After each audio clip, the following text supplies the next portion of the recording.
आप में से कितने लोग हैं जो बहुत एक्साइटेड हैं आज के सेशन को लेकर के? तो अब मैं जैसे ही आपको नाम बताऊंगा उनका, जो हमारे आज के गेस्ट हैं, तो आपका जो एक्साइटमेंट लेवल है वो और बढ़ जाएगा। ये बताने से पहले कि गेस्ट कौन है, मैं आपको थोड़ा सा बताता हूं YouTube के बारे में। YouTube में क्या है कि पूरे वर्ल्ड की अगर बात करी जाए तो करोड़ों चैनल्स हैं जो अलग अलग जॉनर्स में हैं, अलग अलग कैटेगरीज में हैं। उसमें से दो बड़ी कैटेगरीज हैं, मोटिवेशन और एजुकेशन। पूरे वर्ल्ड में जो वर्ल्ड का नंबर 1 मोटिवेशन चैनल है वो मेरा है, और जो वर्ल्ड का नंबर 1 एजुकेशन चैनल है किसी इंडिपेंडेंट क्रिएटर का, वो उनका है, जो कि हमारे गेस्ट हैं। उनके 17 मिलियन से ज्यादा सब्सक्राइबर्स हैं। Please give an energetic and warm welcome to the one and only Khan sir.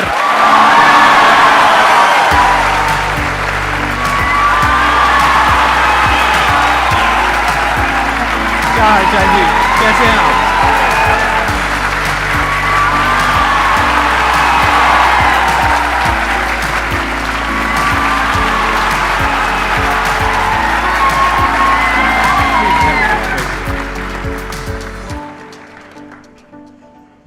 इससे पहले कि ऑडियंस आपसे कुछ पूछे या इंटरेक्ट करे, मेरे माइंड में एक क्वेश्चन है आपके लिए जी।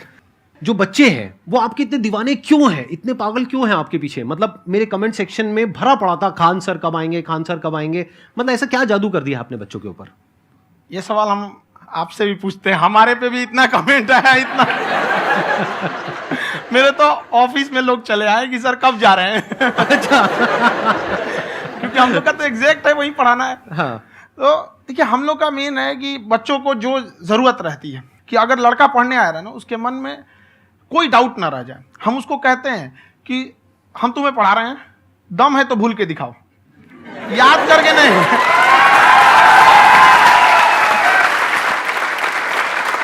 प्लस आप जिस प्राइस पॉइंट पे पढ़ा रहे हैं, आई थिंक वो सबसे कम है, वो बहुत ही कम है। सर, ये जो फीस का कल्चर है, ये हमारा इंडियन कल्चर नहीं है। हमारा इंडियन कल्चर गुरु दक्षिणा है, उस हिसाब से वो सही है। ऑक्सीजन जैसे जिंदगी के लिए जरूरी है, वैसे एजुकेशन जरूरी है। कोई ये नहीं कह सकता है कि पैसे की वजह से वो खान सर के यहां से लौट गया। क्या बात है।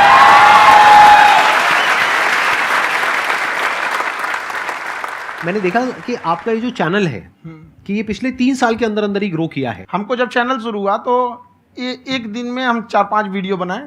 एक हमको कुछ आता, आज भी नहीं आता इतना, तो हम देख के कैमरा उमरा तो हम कंफ्यूज हो गए, बाप रे। तो हम एक ही दिन में वीडियो शूट किया, पढ़ाने वाला टॉपिक था हमको। उसके बाद कभी वीडियो ही नहीं, 6-7 वीडियो एक ही बार शूट कर लिए। और एक जो थे जिनका कैमरा वगैरह था, मेरे पास कैमरे भी नहीं थे उस टाइम, और कैमरा 35,000 का था, तो 6 महीना इसी में लग गया। जो 35,000 इसी में फंस जाएगा। तो उनके कैमरे से शूट किए, उन्होंने कोई चार्ज लिया, उसके बाद हम छोड़ ही दिए। लॉकडाउन लगा, तब हम कहें आप कैसे पढ़ाएंगे, वो तो 1 दिन 2 दिन करते करते अचानक लंबा हो गया। तब हमको याद आया कि ओहो, मेरा एक चैनल भी है वहाँ पे। तो उस समय उस पर लगभग 30,000 सब्सक्राइबर हो चुके थे। तो जैसे लॉकडाउन लगा तो उस पर पढ़ाना चालू किया, और पता नहीं क्या लोगों को पढ़ाई में इतना इंटरेस्ट आ गया कि आपका स्टाइल ऐसा है थोड़ा सा। आप आई थिंक पढ़ाई के साथ साथ में जो बीच बीच में आप थोड़ा बहुत छोड़ते रहते हैं ना, मतलब जो एंटरटेनमेंट चलता रहता है। ये बात हम देखिए, जब हम गुलाम थे ना, तो अंग्रेजों ने एक चाल चला था कि भारत को हम फिजिकली गुलाम रखेंगे 100-200 साल, मेंटली 1000 साल कर देंगे। उन्होंने पढ़ाई का मॉडल चेंज कर दिया। उन्होंने ऐसा डिजाइन किया कि टीचर की रिस्पॉन्सिबिलिटी है वो पढ़ा के चला जाए। टीचर की रिस्पॉन्सिबिलिटी यहाँ खत्म नहीं हो जाती है। पढ़ाना तो कोई भी पढ़ा सकता है, टीचर की इससे बड़ी रिस्पॉन्सिबिलिटी होती है उसे समझाना। वो समझा कि नहीं समझा। अगर लड़का आपके समझाने के बाद डाउट रह गया तो ये आपकी गलती है। लड़का हमसे पूछता है, सर इतनी भीड़ है आपके पास, तो कहते सर डाउट कैसे पूछेंगे? हम कह रहे यार तुम्हारा डाउट बचेगा तब ना पूछेगा तुम डाउट यहाँ पे।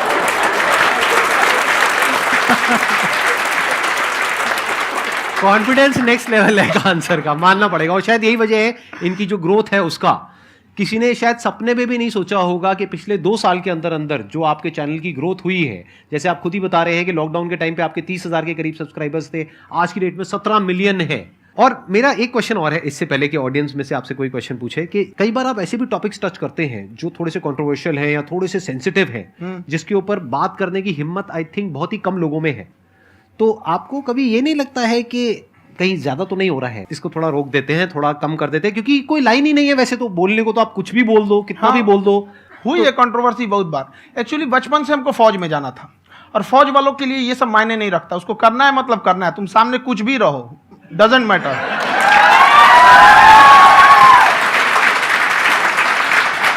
और मैंने YouTube पे देखा कुछ वीडियोस में कि आपका जो इंस्टीट्यूट है वहां पर आज से कुछ साल पहले कुछ बम गिरे थे। हाँ, कुछ गिरे थे, कुछ तो बहुत सॉलिड जगह गिरा था, फटा नहीं वो।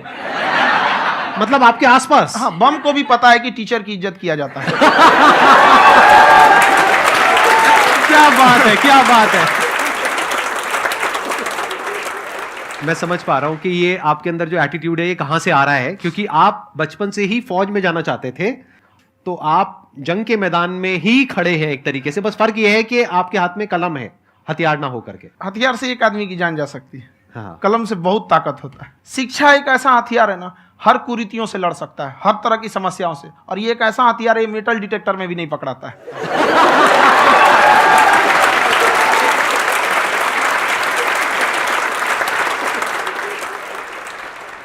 मेरा क्वेश्चन ये है कि अभी प्राइवेट ऑर्गेनाइजेशंस में पीटने का, पनिशमेंट का ये सिस्टम जो है खत्म हो गया है। हम आपके वीडियो में देखे हैं सर कि आप एक बड़ा सा रोल रखे रहते हैं, पुलिस है ना? वाला लाठी है वो, पुलिस वाला लाठी है, और स्टेज पे बुला के बच्चों को उसी से धुनाई शुरू कर देते हैं मस्त एकदम से, है ना?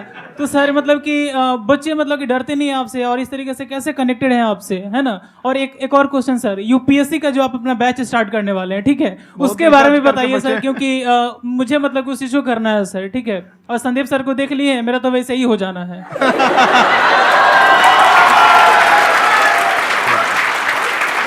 क्या हो जाना है? मेरा पूरा कंप्लीट करो। I'll be an IAS officer next year because I have seen you, sir. My day is like complete, sir. All the best. Thank you so much, sir. Thank you. पूरा बोला करो। हाँ। Thank you. देखिए, लड़कों को जहां तक पीटने की बात है, जब पढ़ाने की बात आएगी तो उसको हम पूरे बेहतरीन ढंग से पढ़ाएंगे। लेकिन जब सजा देने की बात आएगी ना, तो वो भी बेहतरीन ढंग से होगा। ऐसा थोड़ी होगा कि बस एक ही चीज बेहतरीन ढंग से होगा। और डर का होना बहुत जरूरी है। ये डर भी अपने आप में एक मोटिवेशन है, क्योंकि जब आपके अंदर एक थोड़ा सा डर रहे ना, तो डर के भागिए मत।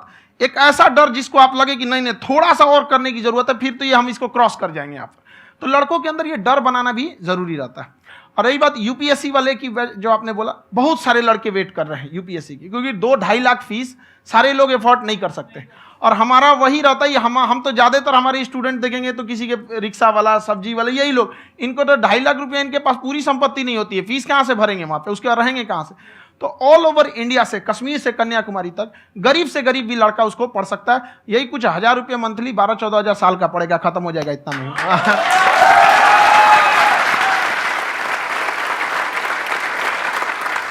ये जो डंडे वाली बात इन्होंने कही, ये सच है? मतलब आप हाँ, सच में एक डंडा रखते हो पुलिस का ही है वो, और मारते हो? हाँ। कि मतलब अगर कोई लड़की छेड़ता है या ऐसा कोई भी उल्टा नहीं, पुल्टा काम पढ़ाई करता लिखाई है, कुछ भी गलती करेंगे तो पिटाएंगे वो यहाँ पे, कैमरे पे, ऑन कैमरा, जैसा भी रहे, कुछ भी पिटाना तो उनको फिक्स है। एक तो कोई मतलब विधायक जी थे, उनके लड़का को पीट दिए, तो चला है दल बल लेके अपना वहां पे। उसने घर पे नहीं बताया था कि सर ने पीटा है, बस बोल दिया कोचिंग में पीटा है। बाद में पता चला हम पीटे हैं, तो उसके पिताजी मेरे सामने और पीटे।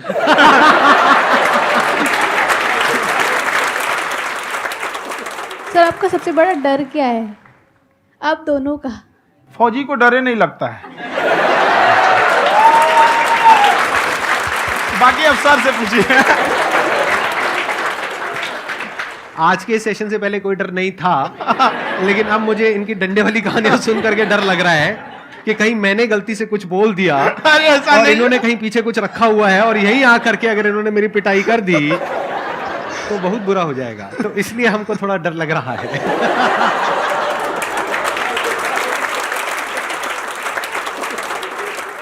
आपकी डेली कितने घंटे क्लासेस होती हैं?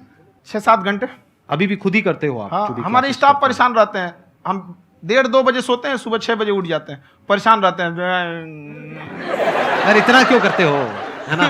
कभी तो उनको भी साथ साथ लगना पड़ता है ना? उनको साथ साथ लगना पड़ता है। हम जग गए तो कोई सोया थोड़ी रहेगा, परेशान रह, दिन में सोते ही नहीं है बेचारा, कहीं कहीं जाके सोते रहता है। तो हम सीट बांध दिए कि भाई तुम इस समय सो जाना, तुम इधर सो जाना। आपकी शादी हो गई या नहीं हुई अभी?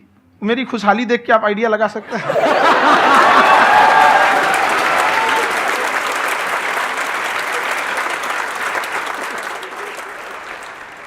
First of all I would like to say sir thank you so much to you and to your team कि आपने मुझे यहाँ आने का मौका दिया। एंड सर अब तक मैंने आपको सिर्फ फ़ोन या लैपटॉप में ही देखा है दोनों को, आज फर्स्ट टाइम लाइव देख रही हूँ तो बहुत अच्छा लग रहा है। तो मेरा क्वेश्चन ये है सर आपसे, जब हम लाइफ में कोई डिसीज़न लेते हैं कि हमें ये पर्टिकुलर चीज़ करनी है, और क्योंकि हम डिसीजन लेते हैं तो हमारी आदत है कि पहले हम 4 लोगों से पूछते हैं कि तू बता तेरी क्या राय है, तू बता तेरी क्या राय है। तो उनमें से अगर कोई हमें कह देता है कि ये बेकार डिसीजन है मत कर, तो हमारा माइंड कहीं ना कहीं डाइवर्ट होने लगता है और उसकी वजह से हम अपना डिसीजन चेंज कर देते हैं। तो मेरा क्वेश्चन ये है कि कैसे हम अपने डिसीजन पे स्टिक रहे, कैसे हम जो दूसरे के ओपिनियन है उनको अफेक्ट ना होने दें अपने ऊपर।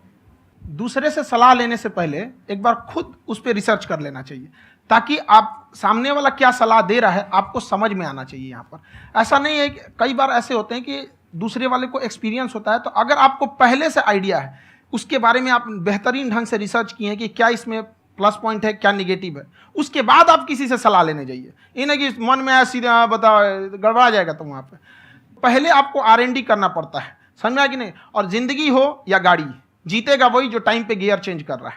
तो डिसीजन चेंज करना बहुत ज़्यादा गलत नहीं है।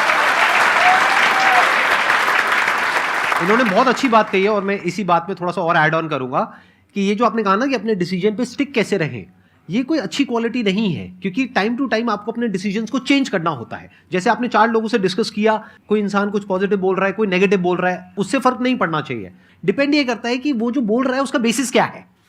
क्या वो किसी नॉलेज या एक्सपीरियंस के बेस पे बोल रहा है या ऐसे ही कुछ भी बोल रहा है? ऐसे ही बोल रहा है तो फिर उसकी बात पे ध्यान क्यों दे रहे हो? अगर किसी नॉलेज या एक्सपीरियंस के बेस पे बोल रहा है, फिर चाहे वो पॉजिटिव बोल रहा है चाहे नेगेटिव बोल रहा है, दोनों ही मायने रखता है।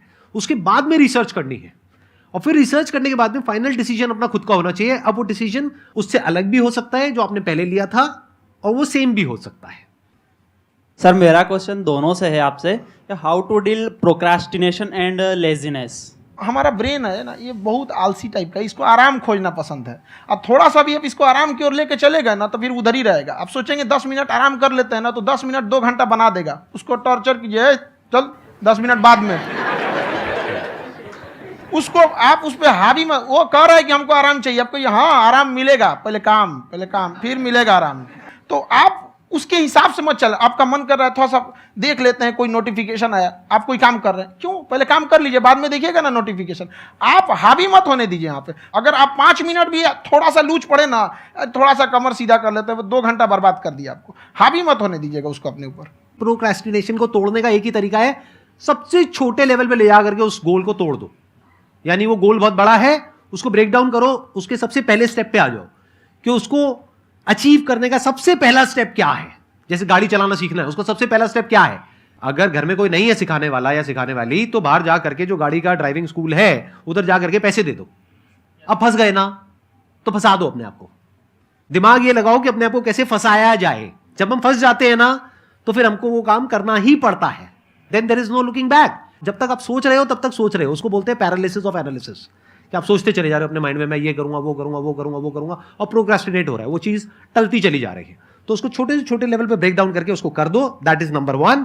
और जैसे ही करना शुरू करते हो, कोशिश करो कि उसको जब तक कि आप सही से नहीं कर लेते हो उसको छोड़ना नहीं है, तो आपकी लेजीनेस भी खत्म हो जाएगी। कई लोगों को तो हमने देखा है जो सप्ताह में कुछ भी नहीं करता, वो भी संडे को आराम कर रहा है।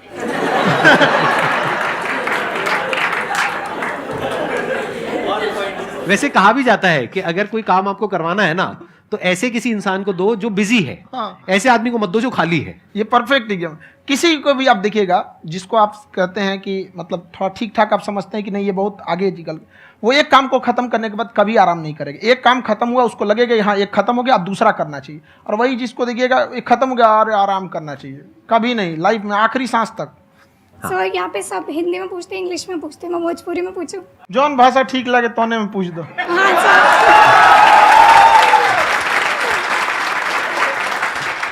सर ये पूछे के चाहते नहीं कि जैसे हमने के पढ़ाई करे नहीं सर, तो कभी कभी डेली टारगेट्स जो होला वो कंप्लीट ना होला। अगर टारगेट्स कंप्लीट भी होला तो फिर ऐसा इरिटेशन या फिर वो एंजाइटी या फिर कि और करना है या फिर अभी नहीं हुआ, वो चीज़ हमेशा रहेला। तो वो कम कैसे करल जाए?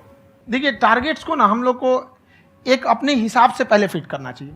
ऐसा नहीं कि दूसरे किसी इंसान को देख के हम टारगेट फिट कर ले। कोई लड़का 8 घंटा पढ़ रहा है, कोई पहली बार अभी पढ़ना ही चालू किया, उसको देख के 8 घंटा पढ़ेगा तो पढ़ाई छोड़ देगा। तो आप अपनी क्षमता के हिसाब से देखिए कि आप कितना पढ़ सकते हैं। अगर आपने एक घंटे को बना लिया कि हम 1 घंटा पढ़ सकते हैं, अगले 1 हफ्ते तक उसको सस्टेन रखिए। जिम में कैसे करते हैं लोग, पहले दिन उठा लीजिएगा 1 कुंटल तो हार्ट अटैक हो जाएगा। तो वो धीरे धीरे टारगेट सेट कीजिए और अपनी क्षमता को भी देखिए। हर इंसान की क्षमता अलग है। कंगारू को देख के हाथी छलांग मारेगा, पैर तोड़ के बैठ जाएगा।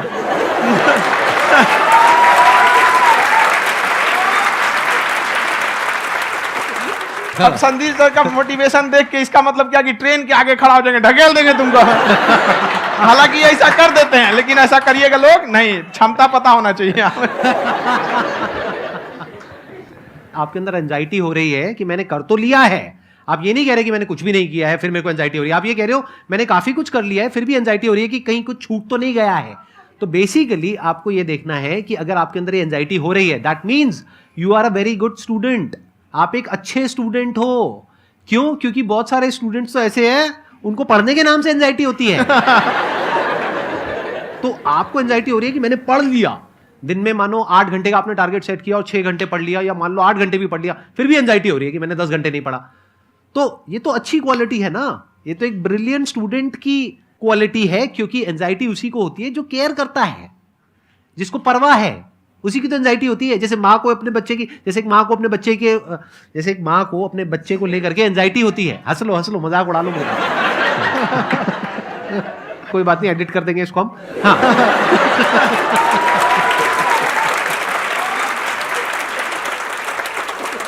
जैसे एक माँ है, उसको अपने बच्चे को लेकर के एंजाइटी होती है, थोड़ी सी भी तबीयत खराब हो जाए उसको एंजाइटी होती है, चाहे बच्चा ठीक भी है, डॉक्टर को नहीं होती है। क्यों? क्योंकि माँ को उस बच्चे से प्यार है। तो दैट मीन्स कि आप अपनी पढ़ाई को लेकर के सीरियस हो, इस वजह से आपके अंदर एंजाइटी हो रही है, विच इज नॉर्मल। जहां पर प्यार मोहब्बत होती है वहां पर थोड़ी बहुत एंजाइटी तो होती ही है ना। समझ रहे हो ना मैं क्या कहना चाह रहा हूं?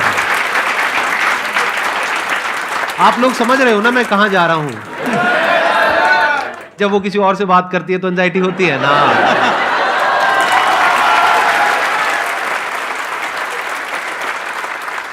सर, आपकी स्टोरी हमने सुनी थी, तो एक टाइम आया था जब आप गंगा किनारे जाके बैठ गए थे।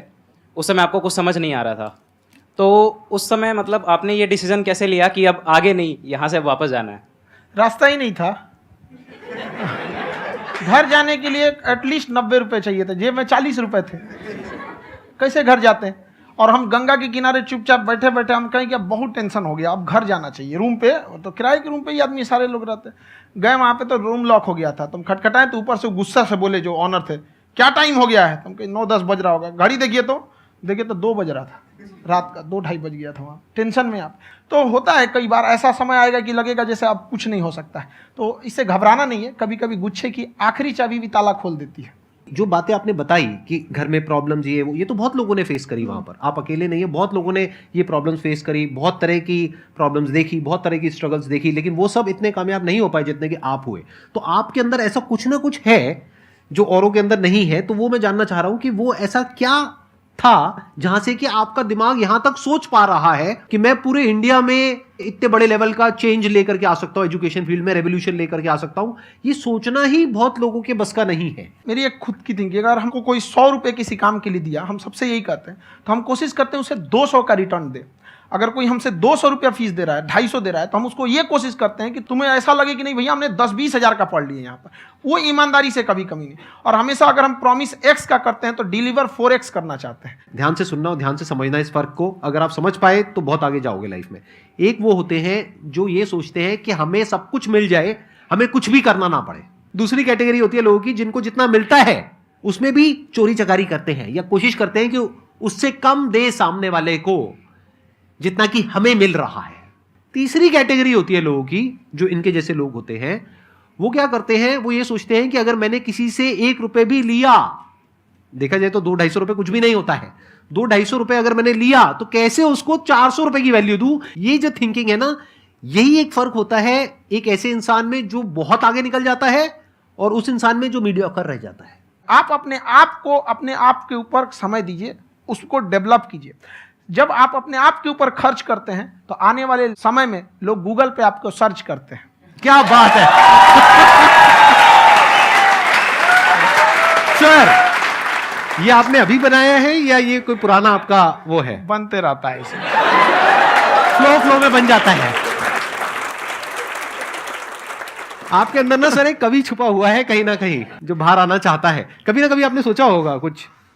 कभी कभी देखिए, एक चीज है, संगत का बहुत अच्छा असर पड़ता है। ये चीज को हमेशा, संगति का मतलब लोग हल्के में ले लेते हैं। संगति का मतलब होता है संग संग गति।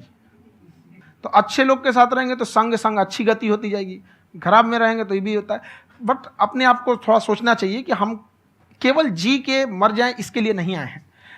लोग कहते हैं कि सर नाम क्यों नहीं बताते अपना। हमारी एक ही सोच है कि जाने के बाद इस दुनिया से हमको मतलब एक चीज देना चाहते हैं स्टूडेंट्स को, कि वो याद करें कि इस पैसे की भाग दौड़ की दुनिया में हर कोई दोनों हाथ से लूटने में लगा है, खाली हाथ जाने के लिए ये सबको लगा है। तो हर कोई को ये सोचना चाहिए कि था कोई इंसान जो इतने कम फीस में इतनी शिक्षा जो महंगी थी, जो कमाने का रास्ता था, उसको भी एकदम कंपटीशन इतना कर दिया कि अब लोगों को अपनी फीस बढ़ाने में डर लगता है कि अरे यार, लड़का कमेंट करता है कि खान सर इतना ले रहे हैं आप, बहुत बड़ा टीचर हो गए।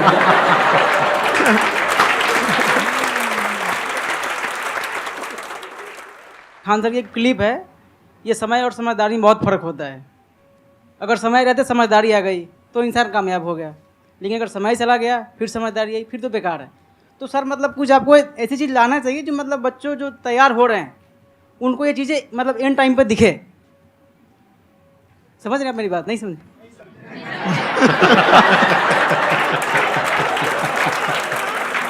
यही होता है सर का मोटिवेशन ज्यादा हो जाता है। जब आप स्ट्रगलिंग फेज में हैं तो कम से कम चीजों को अपने ऊपर खर्च कीजिए, ज्यादा से ज्यादा सीखने में खर्च कीजिए। अगर आपको राजा बनने का शौक है तो गुलाम की तरह मेहनत करना सीखिए, तब राजा बनेंगे।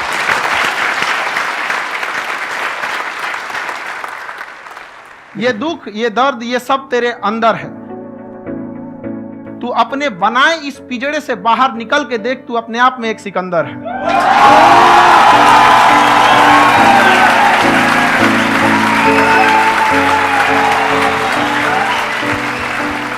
Thank you so much sir for coming. बहुत मजा आया मेरे को आपके साथ में इंटरेक्ट करके। आई एम श्योर आप लोगों को भी बहुत मजा आया होगा।